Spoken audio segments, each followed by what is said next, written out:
বলে থাকেন যে জীবনে সময়ের পূর্বে এবং ভাগ্যের থেকে বেশি কিছুই পাওয়া যায় না। এটা যার যার নিজের বক্তব্য। আমি বলবো এই সময় আসলে কি? এই সময় হলো যাতে যুগ যুগান্তর নিহিত আছে, যার মধ্যে দিন আছে, মাস আছে, বছর আছে, ঠিক কিনা? বাস্তবে আপনার কাছে সময় কতটা আছে যা আপনি সদ্ব্যবহার করতে পারেন? তখন থেকে আছে যখন থেকে আপনি নিজেকে বুঝতে শুরু করেন। ততক্ষণ আছে যতক্ষণ না আপনি এই সংসার ছেড়ে চলে যাচ্ছেন।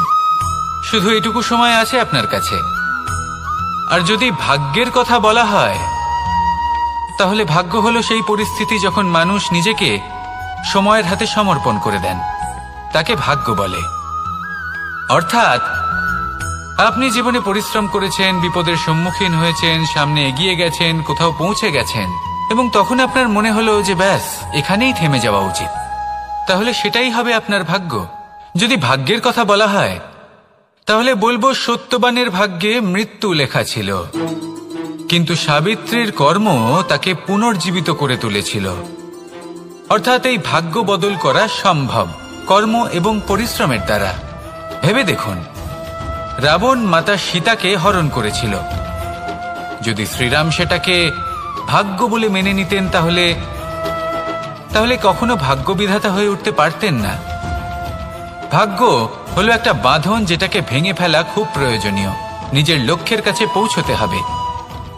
হতেই পারে এই লক্ষ্য হলো পরমাত্মার কাছে পৌঁছে যাওয়া। আপনি যদি পরমাত্মার কাছে পৌঁছতে নাও পারেন, তাও সেই পথে কিছুটা অগ্রসর হতে পারছেন, তাই না? তাহলে ভাগ্যের এই বাঁধন ভেঙে ফেলুন, নিজের কর্মের দ্বারা নিজের প্রারব্ধ গড়ে তুলুন এবং আমার সাথে ভালোবেসে বলুন, রাধা রাধা। মানুষের একটি সমস্যা আছে যে মানুষ সাফল্যকে মাপতে থাকেন, লক্ষ্যপ্রাপ্তিকে মাপতে থাকেন এবং তার তুলনা করতে থাকেন যে ও এত কিছু পেল আর আমি পেলাম না, ওর কাছে এত কিছু আছে কিন্তু আমার কাছে নেই। এই তুলনা করার জন্য ওনারা দুঃখী হয়ে পড়েন, নিরাশ হয়ে পড়েন। তাই আমি একটা প্রশ্ন করছি যে এটা কি উচিত? এই সংসারে আপনি কি নিয়ে তুলনা করবেন, যেখানে সূর্যদেব চন্দ্রমা দুজনেই আছেন, দুজনেই হলেন বিশেষ, দুজনেই নিজ নিজ সময়ে উদিত হন। এদের মধ্যে একজন না থাকলে তাহলে আমাদের জীবন কঠিন হয়ে পড়বে। ঠিক সেইভাবেই আপনি যদি একটা বড় রেখা অঙ্কন করেন, তাহলে অন্য রেখাটি ছোট হয়ে পড়ে না, সে তেমনই থাকে যেমনটা সে ছিল। আপনার অস্তিত্ব কখনো ছোট বা বড় হতে পারে না। শুধু তুলনা করার জন্য আপনার এটা মনে হতে পারে। যদি আপনি যুদ্ধ করতে চান, আপনার তলোয়ারের প্রয়োজন পড়বে। যদি বস্ত্র তৈরি করতে চান, এত বড় তলোয়ার দিয়ে কিছুই হবে না, তখন প্রয়োজন পড়বে একটা ছোট্ট সূচের। তাই তুলনা করবেন না, না নিজেকে ছোট মনে করবেন, না অন্য কাউকে। সবার সাথে সহযোগিতা করুন, আর যদি তুলনা করতেই হয় নিজের সাথে করুন, যে কাল আমি কেমন ব্যক্তি ছিলাম, আজ কি তার থেকে শ্রেষ্ঠ হয়ে উঠতে পেরেছি? ভেবে দেখুন ভবিষ্যতে গিয়ে আপনি কতটা শ্রেষ্ঠ ব্যক্তি হতে পারেন। আসুন আমার সাথে ভালোবেসে বলুন, রাধা রাধা। বস্ত্র আমাদের সকলের প্রিয়, এটা আমাদের জীবনযাপনের জন্য প্রয়োজনীয়। আমরা সবসময় চেষ্টা করি সেই বস্ত্র পরতে যা পরলে আমাদের দেখতে ভালো লাগে। কিন্তু কখনো এই কথা ভেবে দেখেছেন যে কিছু বস্ত্র যদি স্বচ্ছ হয়, তাহলে তা পুরনো হলেও দেখতে ভালো লাগে? ঠিক তেমনই যেমন কোনো খাবার যদি মশলাদার না হয়, অত্যন্ত সুস্বাদু নাও হয়, কিন্তু যদি তা গরম হয়, টাটকা হয়, তাহলে খেতে ভালোই লাগে। ঠিক সেইভাবেই যদি কোনো ব্যক্তি সুন্দর নাও হয়, কিন্তু তার কথা খুবই মধুর হয়, তাহলে সেই ব্যক্তি সকলের প্রিয় হয়। কোনো ব্যক্তি যদি ধনবান নাও হন, কিন্তু তিনি যদি গুণী হন, তাহলে এই সংসারে সম্মান লাভ করেন। সেই জন্য কখনো এই বিষয়ে দুঃখ পাবেন না যে আপনার কাছে ভৌতিক স্বাচ্ছন্দ্য নেই। আপনার কাছে সব থেকে বড় বস্তু, সব থেকে মূল্যবান বস্তু যেটা আছে, সেটা হলো আপনার আত্মা, আপনার মন, আপনার বিচারধারা, আপনার গুণ, আপনার কথা। এগুলো সবসময় শুভ রাখুন এবং সবসময় নিজের সাথে রাখুন। এই জীবন সফল হবে এবং প্রেমময় হয়ে বলে উঠবে, রাধা রাধা। নন্দ বাবাও খেলার ছলে খুব বড় বড় শিক্ষা দিতেন। অনেকদিন আগেকার কথা, বাবা আমার জন্য একটা মানচিত্র নিয়ে এলেন। এটা ছিল জম্বুদ্বীপের মানচিত্র, ঠিক যেন একটা ধাঁধা যা টুকরো টুকরো করে বিভিন্ন দিকে ছড়ানো, যেগুলোকে আমায় জুড়তে হতো। ব্যাস শুধু এটুকুই ছিল আমার কাজ। আমি বারবার প্রচেষ্টা করলাম, কিন্তু বারবার অসফলই রয়ে গেলাম। বাবা এটা দেখলেন এবং হাসলেন।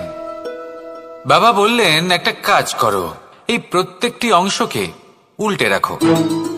আমিও উল্টে রাখলাম। তারপরে দেখলাম প্রত্যেক অংশে মানুষের শরীরের কোনো না কোনো অংশ চিহ্নিত। কোথাও হাত আছে, পা আছে, কোথাও মুখ আছে। বাবা বললেন যে এবার এটা জুড়তে চেষ্টা করো। আমিও জুড়ে দিলাম। মানুষের মানচিত্র পূর্ণ হলো। এবার বাবা বললেন, এটা উল্টে রাখো, মানচিত্র পূর্ণ আকার ধারণ করেছে। আমি বললাম, ঠিক আছে। আমি উল্টে রাখলাম।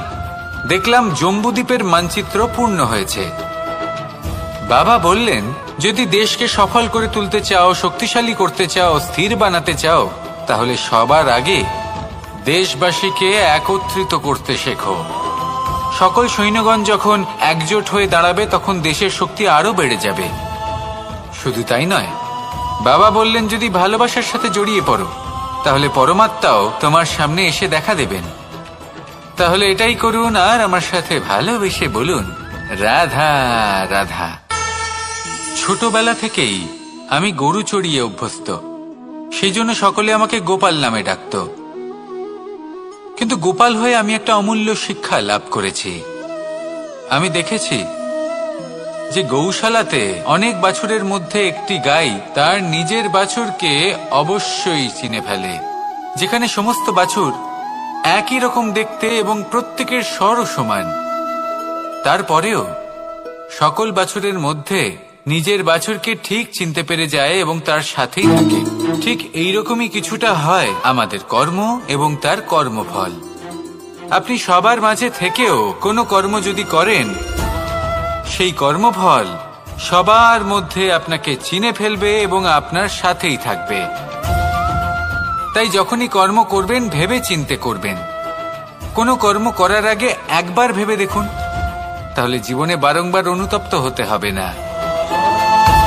কারণ বিষয়টা কিছুটা এরকম যে এই সংসারে আপনি কাল, কর্মফল এবং সময়, এই তিনের হাত থেকে কখনো লুকোতে পারবেন না, কখনো পালাতেও পারবেন না। আসুন আমার সাথে ভালোবেসে বলুন, রাধা রাধা। জন্ম এবং মৃত্যু, একটি হলো জীবনের সূত্রপাত, আরেকটি জীবনের সমাপ্তি। এটা হলো একটি চক্র এবং প্রত্যেক চক্রের মতোই এটাও যেখান থেকে শুরু হয় সেখানে এসেই সমাপ্ত হয়। অর্থাৎ প্রত্যেক ব্যক্তি যারা জন্ম নিয়েছেন, তার জন্মের সাথে এটা সুনিশ্চিত হয়ে যায় যে তার মৃত্যু হলো অবশ্যম্ভাবী। এই সংসারে এমন কিছুই নেই যা চিরকালের মতো থেকে যায়। এবার এটা আমরা সবাই জানি। আমাদের কাছে যে জীবনটা আছে, যেটা আমরা যাপন করতে পারি, সেই সময়কালে আমরা কি করতে পারি সেটা গুরুত্বপূর্ণ। এমন কিছু করুন যার ফলে মৃত্যুর পরেও আপনি অমর হয়ে থাকবেন। আমাদের কথা, আমাদের কর্ম এই সংসারে প্রেরণা প্রদান করতে পারে। আর যদি আমরা প্রেরণা নাও জোগাতে পারি, তাও এই সন্তোষ বোধ যেন থাকে যে আমরা আমাদের জীবন ব্যর্থ হতে দিইনি। এই জীবন যাপন করার ইচ্ছেতেই আমরা সময় ব্যর্থ করে দিই। আর এই জীবনকে যাপন করার সর্বশ্রেষ্ঠ উপায় হলো এটাই যে কখন আমাদের মৃত্যু হবে, কিভাবে আমাদের মৃত্যু হবে, এই চিন্তা ত্যাগ করে যেন আমরা বর্তমানে বেঁচে থাকি, আজকে বেঁচে থাকি, আজকে দাঁড়িয়ে কর্ম করি এবং আজ যে সংকট সামনে তার সম্মুখীন হই। ভবিষ্যতের পথ নিজে থেকেই উন্মুক্ত হবে। আপনার জীবনে অনেক বড় বড় বিপদরূপী পাথর আসবে। সেই পাথরগুলিকে এতটাই দুর্বল করে দিন যাতে সেই পথ আপনি অগ্রসর হওয়ার পরে আপনার পেছন পেছন যে সেই পথ দিয়ে আসবেন, তিনিও যেন সহজেই পাথর চূর্ণ করে সামনে অগ্রসর হতে পারেন। মনে রাখবেন, আপনার প্রচেষ্টারও একটা মাহাত্ম্য আছে। যদি আপনি কোনো কেল্লার শিখরে পতাকা উত্তোলন নাও করতে পারেন, তাহলেও আপনার প্রচেষ্টার যে মাহাত্ম্য তা কখনো কমে যাবে না। সেই জন্য প্রচেষ্টা করতে থাকুন আর আমার সাথে ভালোবেসে বলুন, রাধা রাধা। মানুষ সবসময় চায় যে তার জীবনে যেন কখনো কোনো সমস্যাই না আসে। সে চায় তার জীবন যেন শুধুমাত্র শান্তি এবং সুখের দ্বারা পূর্ণ থাকে। কিন্তু এই চাহিদা অনুচিত কিছু নয়। আমরা সবাই এটাই চাই যে জীবনে সুখ থাক, শান্তি থাক। কিন্তু এই কথা সবসময় মনে রাখবেন, যে সূর্য উদিত হন সংসারকে প্রকাশমান করেন, দুপুরবেলায় সংসারকে রৌদ্র প্রদান করেন, সন্ধেবেলায় তাকেও অস্ত যেতে হয়। এবার আমাদের জীবন চক্র কিছুটা এরকমই। কোনো কিছুই চিরকাল একরকম থাকে না। কখনো এই নদীকে দেখুন, যা বয়ে চলেছে। এই নদী যা বয়ে চলেছে তার পথেও অনেক বিপদ আসে। বড় বড় পাথরের সম্মুখীন হয়ে তাকেও সামনে এগিয়ে যেতে হয়। একটি পুকুর যা চারদিক থেকে ঘেরা, তার জীবনে কিন্তু কোনো সমস্যা নেই। কিন্তু এই সংসারে পুকুরের পুজো করা হয় না, পুজো করা হয় নদীকে। মনে রাখবেন, সমস্যার ঊর্ধ্বে তিনি উঠতে পারেন যিনি সমাধি লাভ করেছেন, যিনি এই সংসারেই নেই। যিনি এই সংসারে আছেন এবং জীবিত আছেন, তার জীবনের সমস্যা হলো শ্বাসবায়ুর মতোই গুরুত্বপূর্ণ। আসুন আমার সাথে ভালোবেসে বলুন, রাধা রাধা। বন হলো আমাদের সবারই প্রিয়। সেখানকার সৌন্দর্য, শান্তি, সেখানকার পরিবেশ আমাদের সকলের ভালো লাগে এবং সেখান থেকে আমরা কাঠ পাই, যা সংসারে আমাদের জীবনে আমাদের খুব সহায়ক হয়ে ওঠে। এর দ্বারা আমরা অনেক কিছুই প্রাপ্ত করতে পারি। অনেক বাদ্যযন্ত্র আমরা লাভ করতে পারি। এর অনেকভাবে প্রয়োগ সম্ভব। কিছু কাঠ অত্যন্ত সুগন্ধি হয়, যা আমরা ঈশ্বরকে নিবেদন করি, যেমন চন্দন। এবার ভাবুন, একজন অসাবধানী ব্যক্তি, তার হাত থেকে ছোট্ট একটা আগুনের ফুলকি যদি সেখানে পড়ে, তাহলে তা সমগ্র বনকে ভস্ম করে দিতে পারে। আর যখন এই আগুন ছড়িয়ে পড়ে, তখন তা কাউকে রেহাই দেয় না। অন্য বৃক্ষকে নয়, পাতাকে নয়, ফলকে নয়, কাঁটাকে নয়, কাউকে নয়, পথে যাকে পায় তাকেই ভস্ম করে দেয়। এই ছোট্ট আগুনের ফুলকি। কিন্তু এই ছোট্ট আগুনের ফুলকি সবার আগে কাকে ভস্ম করে? সেই সকল ছোট ছোট শুকনো পাতা, সেই ছোট ছোট গাছের ডাল। ঠিক সেইভাবেই আপনার জীবনে একজন খারাপ ব্যক্তি এসে হয়তো আপনার সমগ্র জীবন ধ্বংস করে দিতে পারে। আর আপনার এই জীবনে এই ছোট ছোট শুকনো পাতা এবং এই ছোট ছোট শুকনো কাঠ আপনার ছোট ছোট স্বার্থ। আপনার স্বার্থের দ্বারা এই অশুভ ব্যক্তি আপনার মনে অশুভ আবেগ বাড়িয়ে তুলবে এবং আস্তে আস্তে আপনার জীবন শেষ করে দিতে পারে। তাই মনে রাখবেন, এই জীবন অমূল্য। আপনি হলেন অমূল্য। এই জীবন যাপন করুন এবং এই জীবনের কাছে পৌঁছানোর দ্বার আর কোথাও নেই, আপনার কাছেই আছে। আপনার মনে, আপনার বিবেকে, আপনার দৃষ্টিভঙ্গিতে, আপনার ভাবনাতেই আছে। এই দ্বারকে খুলুন, জীবন সফল হবে আর ভালোবেসে বলবে, রাধা রাধা। কথায় আছে যে স্বপ্ন এবং লক্ষ্য হলো একটি মুদ্রারই দুটি দিক। যতক্ষণ না স্বপ্ন দেখছেন, ততক্ষণ বুঝবেন কি করে আপনার লক্ষ্য কি? স্বপ্ন দেখে যদি নিজের লক্ষ্য বুঝতে পারেন, সেটা পেতে চান, তবেই সেটা লাভ করতে পারবেন। কিন্তু স্বপ্ন এবং লক্ষ্য, এই দুইয়ের মধ্যে একটা ভারসাম্য রয়েছে, যেটা বজায় রাখা প্রয়োজনীয়। একে আমরা বলে থাকি পরিশ্রম। দেখুন, যদি আপনি স্বপ্ন দেখতে চান, তাহলে পরিশ্রম ত্যাগ করে নিদ্রা লাভ প্রয়োজন। কিন্তু যদি আপনি লক্ষ্য লাভ করতে চান, তাহলে আপনাকে নিদ্রা ত্যাগ করে পরিশ্রম করতে হবে। তাই আলস্য ত্যাগ করুন এবং সিদ্ধান্ত নিন যে আপনি কি চান। আপনার জীবনের এই তুলাদণ্ডে স্বপ্নের পাল্লা ভারী হওয়া প্রয়োজন নাকি লক্ষ্যের? আমার মতে এই দুইয়ের মধ্যে যদি ভারসাম্য বজায় রাখেন, তবে পথ নিজে থেকেই সামনে আসবে। শুধু সেই পথে অগ্রসর হতে থাকুন এবং আমার সাথে ভালোবেসে বলুন, রাধা রাধা। আমরা সবাই জীবনে সুখ লাভ করতে চাই। শুধু জীবনে কেন, জীবনের পরেও আমরা সুখ লাভ করতে চাই। আমরা সকলে স্বর্গের কামনা করি। কিন্তু খুব সহজ একটা কথা, যদি আপনি স্বর্গলাভ করতে চান তাহলে প্রথমে মৃত্যু লাভ করতে হবে। আপনি যদি প্রাণই না দেন তাহলে আপনি স্বর্গলাভ কিভাবে করবেন, তাই না? শুধু এই ছোট্ট একটা বিষয় দ্বারা আমরা জীবনে অনেক কিছুই শিখতে পারি। যদি আপনার কোনো লক্ষ্য থাকে, কোনো মনোবাঞ্ছিত স্থান থাকে, কোনো বড় কাজ আপনি করতে চান, তাহলে সেই সবই হবে। কিন্তু শুধুমাত্র কামনা করলে হবে না,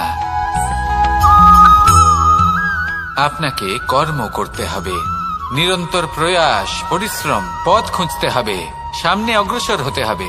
কখনো অসফল হলে তার কারণ খুঁজতে হবে, বিপদের সম্মুখীন হতে হবে, অন্তর থেকে নিজের শক্তি বাড়িয়ে তুলতে হবে। তবেই আপনি নিজের লক্ষ্য লাভ করতে পারবেন, মনোবাঞ্ছিত স্থান পাবেন। মহান নদী গঙ্গা একটি বিন্দু দ্বারা শুরু হয়, ধীরে ধীরে অগ্রসর হয়। কোনো পাথরে ধাক্কা খেলেও সে থামে না, বরং এগোতেই থাকে। তারপরেই সে মহান নদী গঙ্গা হয়ে উঠতে পারে।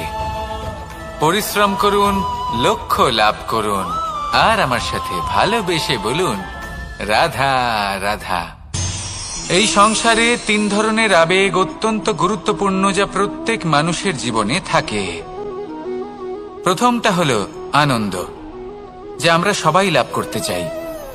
দ্বিতীয় হলো ক্রোধ, এটা তখনই আসে যখন আমরা আমাদের উপর নিয়ন্ত্রণ হারাই বা কোনো পরিস্থিতি আমাদের প্রতিকূল হয়ে থাকে। তৃতীয় হলো দুঃখ, এই দুঃখ তখনই আসে যখন কোনো একটা পরিস্থিতি আমাদের মনের মতো হয় না, বা আমাদের প্রিয়জন আমাদের বুঝতে পারেন না, আমরা অমূল্য কিছু হারিয়ে ফেলি, তখন এই দুঃখ আমাদের হৃদয়ে আশ্রয় নেয়। এই 3 আবেগ হলো এমন যে আমাদের জীবনে আসতে এবং যেতে থাকবে। কিন্তু এই 3টি আবেগের বিষয়ে কোন কথাটা মনে রাখতে হবে সেটা শুনুন। যখনই আপনি আনন্দে থাকবেন, প্রতিশ্রুতি দেবেন না, কারণ যখন মানুষ আনন্দে থাকেন তখন তিনি নিজের বিবেক বোধ হারিয়ে ফেলেন। দ্বিতীয়ত, যখনই আপনি ক্রুদ্ধ হবেন, উত্তর দেবেন না, কারণ ক্রোধের বশে যে উত্তরই দেবেন সেটা শুভ হবে না।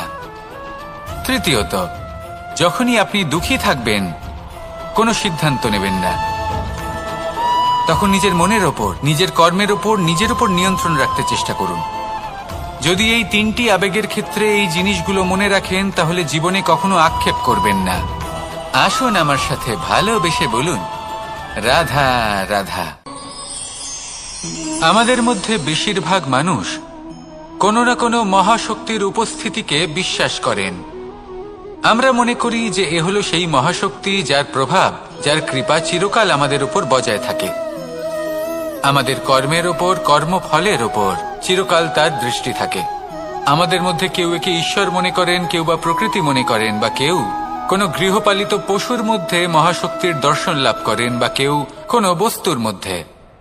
প্রত্যেকের নিজস্ব বিশ্বাস আছে, কিন্তু সেই শক্তির থেকে আশীর্বাদ লাভের জন্য বা কোনো ইচ্ছে পূরণের জন্য আমরা কখনো না কখনো মন্দিরে যাই। এই মন্দির শব্দের সূত্রপাত কিভাবে, আগে সেটা বুঝে নেওয়া যাক। মন্দির, এই শব্দের আরম্ভ হলো মনের দ্বারা। কিন্তু বেশিরভাগ মানুষ যখনই মন্দিরে যান কোনো ইচ্ছে পূরণের জন্য বা ইচ্ছে পূরণ হওয়ার পরে ধন্যবাদ দেওয়ার জন্য, তখন তিনি শুধুমাত্র শারীরিকভাবে সেখানে উপস্থিত থাকেন। তার মন তো সাংসারিক কাজের মধ্যেই ঘোরাফেরা করতে থাকে, তাই না? তাহলে বলুন, এর অর্থ কি? যদি আপনি মন্দিরে নিজের মনকেই না নিয়ে যান, তাহলে তার কি লাভ হবে? মন্দিরে গিয়ে নিজের মনকে ঈশ্বরের চরণে পূর্ণরূপে সমর্পণ করুন। নিজের মন থেকে ঈশ্বরের আরাধনা করুন, আর এই মন থেকেই বলুন, রাধা রাধা। মানুষ শুধুমাত্র 2 ধরনের ব্যক্তির সামনেই নত হন। একজন হলেন তিনি যাকে তিনি সম্মান করেন, আর আরেকজন যাকে তিনি ভয় পান। এবার কোনো ব্যক্তি যদি আপনার সামনে নত হন, তাহলে তার পেছনের কারণ কি? আপনার প্রতি সম্মান নাকি আপনার প্রতি ভয়? সেটা আপনাকেই বুঝতে হবে। যদি আপনি এমন মনে করেন যে তাতে কি যায় আসে, ভয় হোক বা সম্মান, কেউ আমার সামনে নত তো হচ্ছেন, যদি এটা আপনার চিন্তা ভাবনা হয়, তাহলে আপনাকে মনে করিয়ে দিই, এই সময় বদলাতে বেশি সময় লাগে না। আজ যে ব্যক্তি আপনাকে দেখে ভয় পাচ্ছে, কাল এই ভয়ের সমাপ্তিও ঘটতে পারে। আবার এমনও হতে পারে যে তার কাছে অত্যাধিক শক্তি চলে এলো। অনেক কিছুই হতে পারে। তাই মনে রাখবেন, যে মাথা ভয়ের কারণে নত হয় তা সময় এলে সবার আগে বিরোধিতা করতে পারে, আর যে মাথা সম্মানের কারণে নত হয় আপনার জন্য নিজের শিরচ্ছেদও সে করতে পারে। তাই সকলকে আপন করে নিন, কিন্তু ভয় প্রয়োগ করে নয়। কর্ম করুন এবং সম্মান অর্জন করুন। শুধু এটাই করুন আর আমার সাথে ভালোবেসে বলুন, রাধা রাধা। সূচের শেষে একটি ছিদ্র থাকে যার দ্বারা আমরা এই সুতো পরাতে পারি, আর তারপর সূচের সাহায্যে এই সুতো দিয়ে বস্ত্র সেলাই করা যায়। কিন্তু যদি সুতোটা সোজা করে ধরা না হয় তাহলে সূচে কখনো এই সুতো পরানোই সম্ভব নয়। যদি এতে কোনো গিঁট পড়ে তখন তা কখনোই এই ছিদ্র দ্বারা প্রবেশ করা সম্ভব নয়। ঠিক এইভাবেই যদি আপনি কারোর জীবনে প্রবেশ করতে চান, কারোর অন্তরে প্রবেশ করতে চান, তাহলে আপনাকেও সহজ থাকতে হবে। এতে কোনো গিঁট থাকলে চলবে না, অর্থাৎ মনে যাতে কোনো মালিন্য না থাকে, যেন কোনো কুচিন্তা না থাকে। যদি এসব থাকে তাহলে আপনি কখনো কারোর জীবনে প্রবেশ করতে পারবেন না। আর যদি কোনোভাবে আপনি প্রবেশ করেও যান তাহলে তার মনে ঘর করতে পারবেন না। নিজেকে এই সুতোর মতন করে তুলুন, সহজ। মনে যেন কোনো কুচিন্তা না থাকে, সবার প্রতি যেন সদ্ভাবনা থাকে, শুভ চিন্তা থাকে। এমনটা করতে থাকুন। এমন একটা দিন আসবে যেদিন এই সমস্ত সংসারের ব্যক্তির মনে আপনি বাস করবেন, আর তখন এই মন প্রসন্ন হয়ে বলবে, রাধা রাধা। সূর্য হলেন আমার অত্যন্ত প্রিয়। প্রতিদিন আমাকে নতুন শিক্ষা দিতে থাকেন। একবার সূর্যকে দেখুন। 4 প্রহর পর্যন্ত উনি অন্ধকার সহ্য করেন, তারপর আস্তে আস্তে উদিত হন। প্রথমে লাল, তারপর গেরুয়া, তারপর শ্বেত বর্ণ ধারণ করেন। আস্তে আস্তে আকাশে উদিত হন, আর তারপর সমস্ত সংসারে প্রকাশমান হয়ে উঠবেন। এ হলো সূর্যের তপস্যা, তার ধৈর্য, তার প্রতীক্ষা, তার পরিশ্রম, যার ফলে উনি সংসারে সর্বোচ্চ স্থান অধিকার করেছেন। যদি আপনিও এই সংসারে সূর্যের মতোই মহান হয়ে উঠতে চান, সূর্যের মতো এই সংসারে সর্বোচ্চ স্থান অধিকার করতে চান, তাহলে আপনাকে সূর্যের মতোই তপস্যা করতে হবে, প্রতীক্ষা করতে হবে, ধৈর্য ধরতে হবে, পরিশ্রম করতে হবে। তবেই এই সংসারে আপনি সম্মান লাভ করবেন, যশ লাভ করবেন। আসুন আমার সাথে ভালোবেসে বলুন, রাধা রাধা। স্বপ্ন, আমরা জীবনে স্বপ্ন দেখতে থাকি, সেটা পূরণ করার পূর্ণ প্রয়াস করে থাকি। কিন্তু এই স্বপ্ন পূরণ না হওয়ার পরিস্থিতিতে আমরা ভেঙে পড়ি, ছিন্ন বিচ্ছিন্ন হই, আর তারপরই বোঝা আমরা আগামী প্রজন্মের ওপর রীতিমতো চাপিয়ে দিই। আমরা এটাই মনে করি যে আমরা যেটা হতে পারিনি সেটা আমাদের সন্তান অবশ্যই হবে। আমরা যা কখনো পাইনি আমাদের সন্তান অবশ্যই তা পাবে। এটা যে অনুচিত সেটা আমরা ভাবি না, কিন্তু এটা ভুল, আর এই ভুল আমরা সকলেই করে থাকি। সন্তান প্রকৃতি আর পরমাত্মার আশীর্বাদ। ওদের ভেতরে তাদের নিজের একটা অস্তিত্ব লুকিয়ে থাকে। রাধা রাধা। এই পুকুর দেখছেন আপনি? পুকুরের জল কখনো প্রবাহিত হয় না, একই স্থানে জমে থাকে, আর সেই কারণে কিছুদিন পর ময়লা হতে শুরু করে। কিন্তু তাও আমরা একে ত্যাগ করি না, আমরা তবুও একে পুজো করি। শুধুমাত্র এই কারণে নয় যে অতীতে সে আমাদের তৃষ্ণা মিটিয়েছে, কিন্তু এই কারণেও যে যদিও বা সে ভবিষ্যতে আমাদের তৃষ্ণা না মেটায়, কিন্তু প্রয়োজন হলে আগুন অবশ্যই নেভাতে পারে। ঠিক সেই রকমই হয় আমাদের সম্পর্ক, সম্পর্ক যা আমরা বহু বছর পরিশ্রম করে তৈরি করি, যে দরকার পড়লে আমাদের সহায়ক হয় কোনো না কোনোভাবে। সেই জন্য সম্মান করতে শিখুন এই সম্পর্কগুলিকে। শিখুন এই সম্পর্কগুলিকে অটুট রাখতে। কথায় কথায় এই সম্পর্কগুলিকে ভেঙে দিতে শিখবেন না। রাধা রাধা। বিষ, এই শব্দটা শুনলেই মনে অনেক কল্পনা জন্ম নেয়। কল্পনা অসহ্যকর তিক্ততা, কল্পনা অত্যন্ত বেদনাদায়ক মৃত্যু। এবার যদি আপনাকে জিজ্ঞেস করা হয় যে সবচেয়ে বিষাক্ত বিষ কোনটা, তাহলে আপনি কি বলবেন? কেউ বলবে সর্পের বিষ, কেউ বলবে কাঁকড়া বিছের, কেউ বলবে কালকিউটের বিষ। কিন্তু না, এই সমস্ত রকম বিষ সেই বিষের সামনে টিকতে পারবে না যাকে আমরা বলে থাকি কানের মধ্যে ঢালা বিষ। শুনতে অত্যন্ত মিষ্টি, কিন্তু তিক্ততায় অত্যন্ত বিষাক্ত। পেটের মধ্যে যাওয়া এই বিষ শুধুমাত্র একটি মানুষের মৃত্যুর কারণ হয়, কেবল একটি। কিন্তু কানের মধ্যে ঢালা এই বিষ একাধিক সম্পর্কের নাশ করতে পারে। আর এটাতে সেই ব্যক্তির ভুল নেই যে আপনার কানে বিষ ভরেছে। আপনি তাকে দোষ দিতে পারেন না। এখানে দোষ আপনার নিজের, যে এই বিষকে আপনি নিজের উপরে প্রভাব ফেলতে দিয়েছেন। এই বিষকে সুযোগ দিয়েছেন আপনার ক্ষতি করতে। এটা আপনার ভুল। সেই জন্য কুমন্ত্রণায় কখনো কান দেবেন না। আপনার মনে ভালোবাসার দৃঢ়তা জাগিয়ে তুলুন আর নষ্ট করে দিন এই সংসারের সমস্ত বিষের প্রভাবকে। রাধা রাধা। জীবন,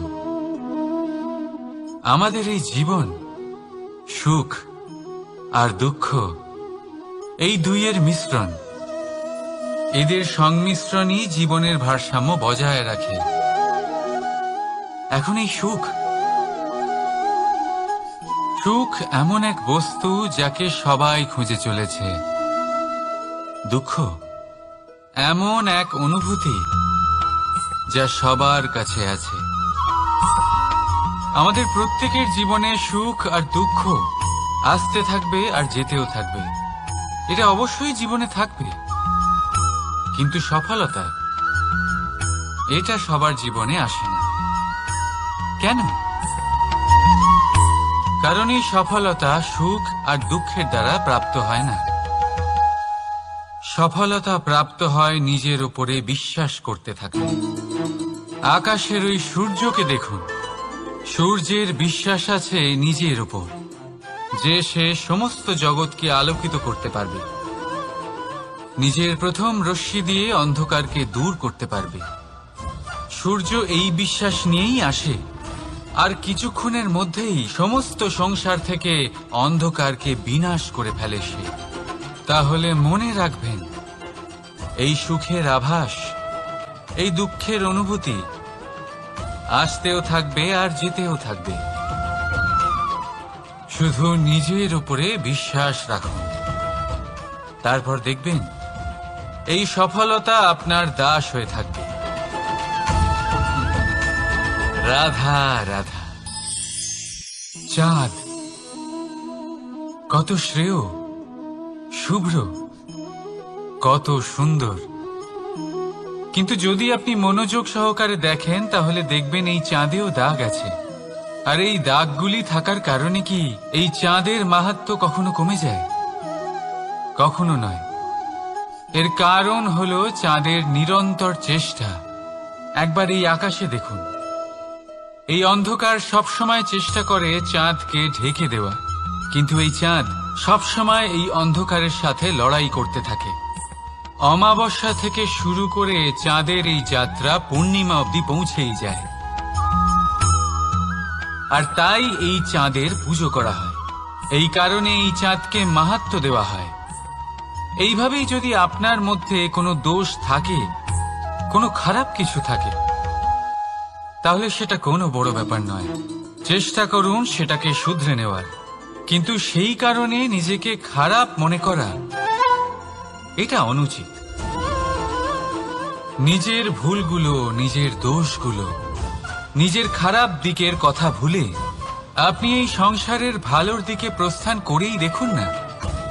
আপনি দেখবেন আপনার অন্তরের তেজ ঠিকরে বেরোচ্ছে।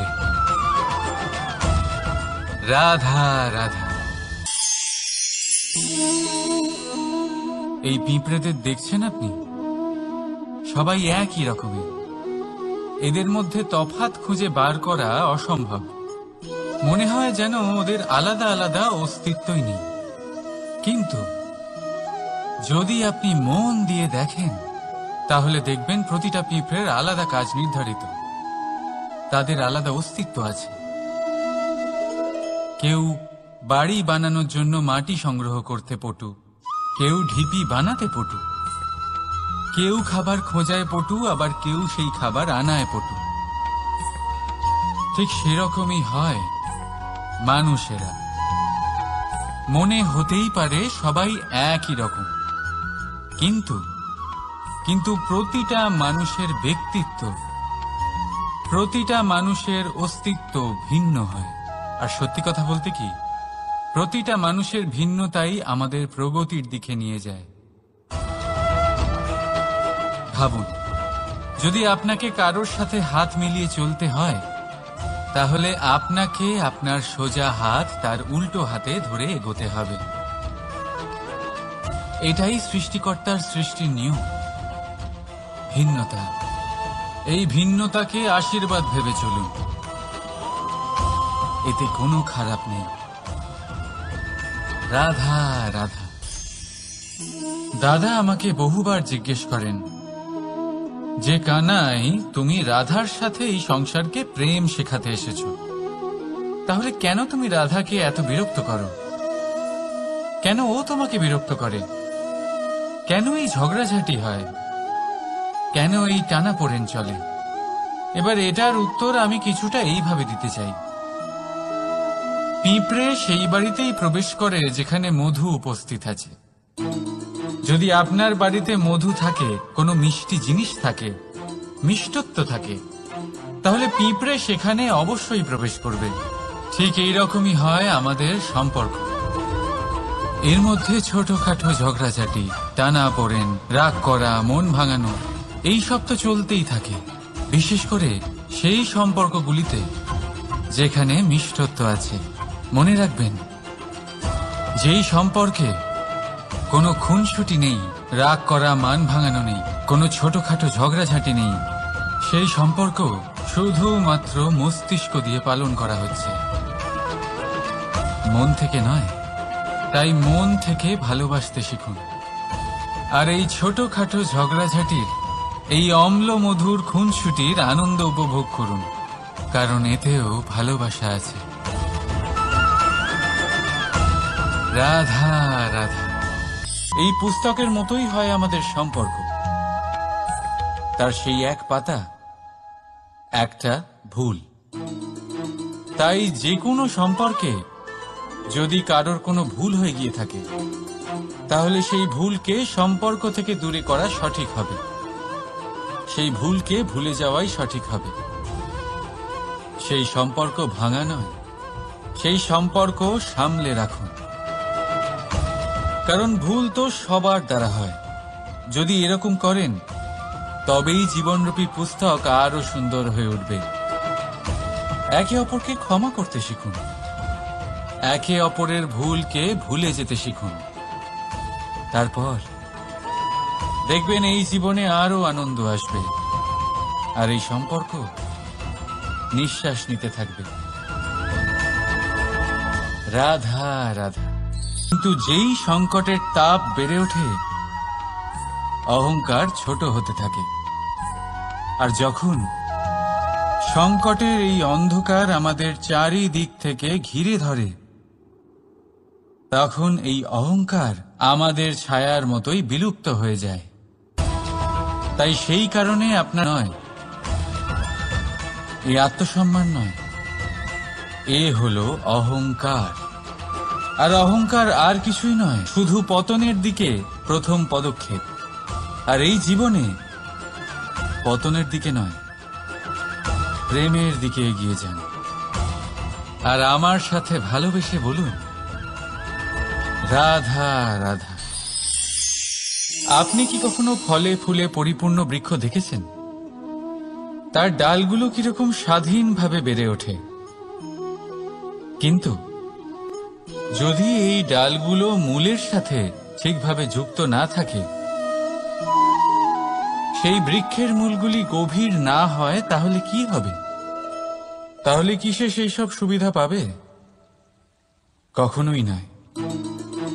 সেই বৃক্ষের ডাল পড়ে যাবে, সেই বৃক্ষ ভূমিষ্ঠ হয়ে যাবে। ঠিক সেইভাবেই চিন্তা ভাবনার স্বাধীনতার আনন্দ আপনি তখনই আস্বাদন করবেন যখন আপনার শিক্ষা গভীর হবে। তাই স্বাধীন থাকুন দৃষ্টিভঙ্গিতে, কিন্তু যুক্ত থাকুন শিক্ষার সাথে। রাধা রাধা। সমাজ, আমরা এই সমাজে বাস করি, আর বহুবার একটা গুরুত্বপূর্ণ কথা ভুলে যাই। এই সমাজ আমরা সকলে মিলে তৈরি করি। সমস্ত সময় কাটিয়ে দিই এইটা ভাবতে ভাবতে যে এই সমাজ কি ভাববে, আমার কি করা উচিত, আমার কি ভাবা উচিত, কি পড়া উচিত, কোনটা সঠিক কোনটা ভুল। যদি আমি এটা করি তাহলে কয়েকজনের এটা মনে হবে না তো যে আমি খারাপ, যখন আমি তা নই। মনে ভয় উৎপন্ন হয় সেই কয়েকজন মানুষের জন্য। তার কারণ হলো আমরা আমাদের মনের কথা শুনতে পাই না, না শুনতে পারি, না বলতে পারি, আর না করতে পারি। সেই কয়েকজন মানুষের ভয় আমরা খারাপের বিরোধিতা করা ছেড়ে দিই। কিন্তু কখনো নিজেকে জিজ্ঞেস করুন, শেষ পর্যন্ত কারা এই কয়েকজন মানুষ? এই সংসারে প্রতিটি মানুষেরই নিজের আলাদা আলাদা ব্যক্তিত্ব আছে, আলাদা দৃষ্টিভঙ্গি আছে। তাই যদি আপনি এটা ভাবেন যে আপনি সবাইকে খুশি করতে পারবেন, তাহলে আপনি ভীষণ বড় ভুল করছেন।